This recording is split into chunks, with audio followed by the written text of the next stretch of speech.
So going into the event, I mean, a lot of the discussion circled around why are the phones late? I wonder how much of yesterday did enough to offset that.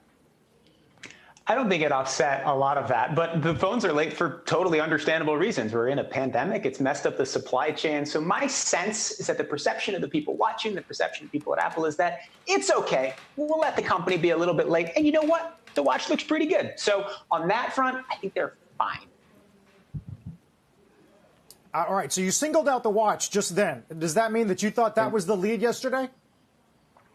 I think the most interesting thing is the watch. And I think the ability of the watch to use infrared lights to measure your blood oxygen level at this moment of coronavirus and panic about that very fact, is a very smart thing. And it's a real technological advance. We don't know how useful it'd be. It might mislead people. It might freak people out. But it is a real advance. The most important thing for Apple as a company and as a business is the push towards the subscription bundles. The 3 tiers, weirdly, 3 options for Apple One, but regardless, options for bundling different Apple products. My sense, though, is that the bundles aren't going to be an amazing deal. They aren't going to be that exciting for consumers. People will buy them. It will make the company money. But it's not cool, neat, and new, whereas the watch, cool, neat, and new.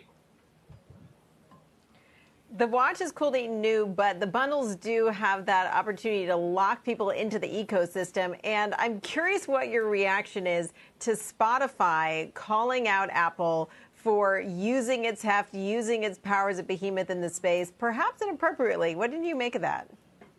So I'm fully sympathetic with Spotify on their other antitrust accusation against Apple, which is the fact that Apple taking a 30% cut in the App Store creates an unfair advantage and disadvantages Spotify and uses Apple's monopoly in the App Store to hurt competitors in a way that is anti-competitive. That I buy.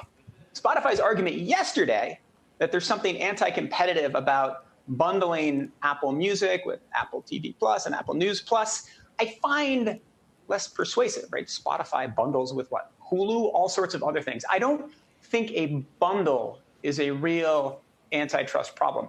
But what's so interesting about Spotify in this context is part of the reason why I think the Apple bundle won't massively succeed is because people like Spotify so much. And so if you have a Spotify account and you're happy, the Apple bundle isn't really a deal. So I think Spotify was complaining a little much yesterday. They should just go out and compete. I don't know, Nick. I'm not sure I agree with you because, I mean, bundling was a big part of what the browser thing that Microsoft had to do with antitrust-wise was about, although, you know, you can go a la carte on this, so it is different. And I'm on Spotify, but this is going to make me think about it, at least. But I want to talk about the iPad, too, because we haven't. Yeah. And just last quarter, the iPad did more revenue for Apple than the entire wearables category. So isn't there a big opportunity here if this productivity shift that we've seen up to this point has legs? If it wasn't just a pull forward in demand of Q4 buying, but was in fact, you know, a second Christmas? Yeah, I do think that actually you are correct. People are shifting to the iPad because of the moment that we're in. The main news about the iPad is Apple's exciting new processor, which will also presumably be in the phones that they're going to announce in October. So the real advance is in processor speed, which makes a lot of applications work more efficiently. Also the ability for Touch ID, which is great during a pandemic, right? Face ID doesn't work as well if you have a mask. So Touch ID is a great new feature to add to the iPad Air. So I do think you're exactly right on that front, that the iPad is a big market opportunity for Apple, and yesterday will help them make more money on it.